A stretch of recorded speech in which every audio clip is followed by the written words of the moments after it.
Salut les Butterfist, on se retrouve pour notre pronostic du QNT du lundi 24 octobre 2022, départ à 13h50 pardon, sur l'hippodrome de Marseille.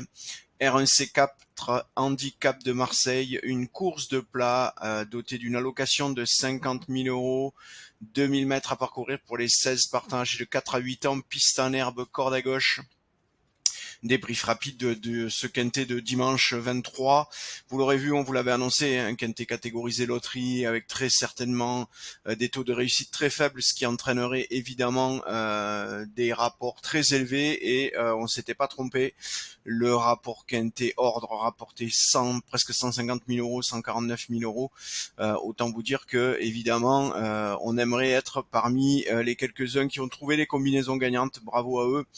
On va nous se concentrer sur ce quintet de lundi qui sera pas pour autant plus facile puisque vous le voyez, il est d'ores et déjà catégorisé loterie, donc ça va être encore très très compliqué d'aller chercher ne serait-ce qu'un couplet ou même du simple gagnant.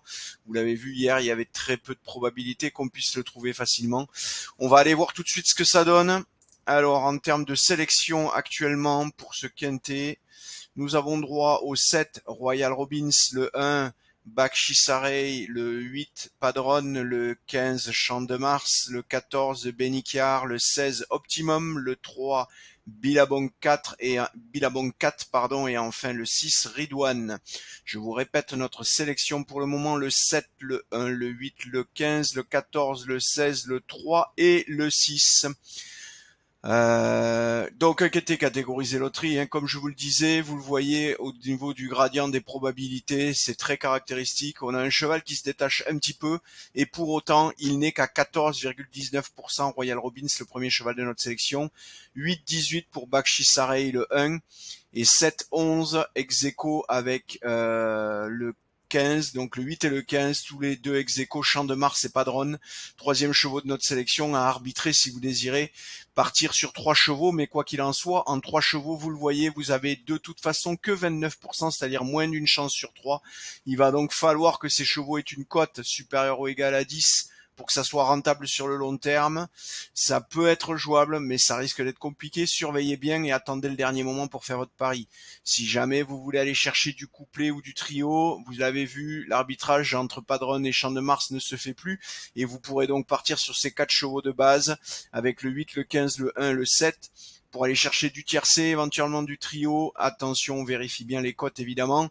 6,97 pour Benicar le 14. Vous pourrez éventuellement rallonger, mais ça on vous le déconseille fortement si vous cherchez à aller. Si vous voulez aller faire un quintet vraiment là-dessus, attention. Notamment attendez les prochains recalculs de nos pronos. Le 16 Optimum est à 6,97, 6,41 pour Billabong 4 et 6,03 pour Ridwan le numéro 6. 6,03 le dernier cheval, 14 le premier cheval de notre sélection. Vous voyez, on a un tout petit peu plus de 8%, un tout petit peu moins de 8% d'écart entre ces 3 chevaux. Enfin, entre ce premier et ce dernier cheval, ce qui veut dire que les 8 chevaux de notre sélection sont étalés dans ces 6%, mais vous le voyez, hein, on a un gros écart entre le premier et le deuxième cheval de notre sélection à 8,18. 8,18 pour 6,03, je vous le disais, il y a donc 2% pour ces 7 chevaux répartis sur 2% d'écart. C'est très faible, très très serré, très compliqué. Abstenez-vous si jamais vous n'avez pas de certitude parce que vraiment, il y a des quintés plus faciles et il y a de l'argent à faire ailleurs que sur des quintés compliqués comme celui-là. Voilà, allez, je vous ai tout dit, je vous souhaite une belle journée, de bons jeux et je vous dis à demain.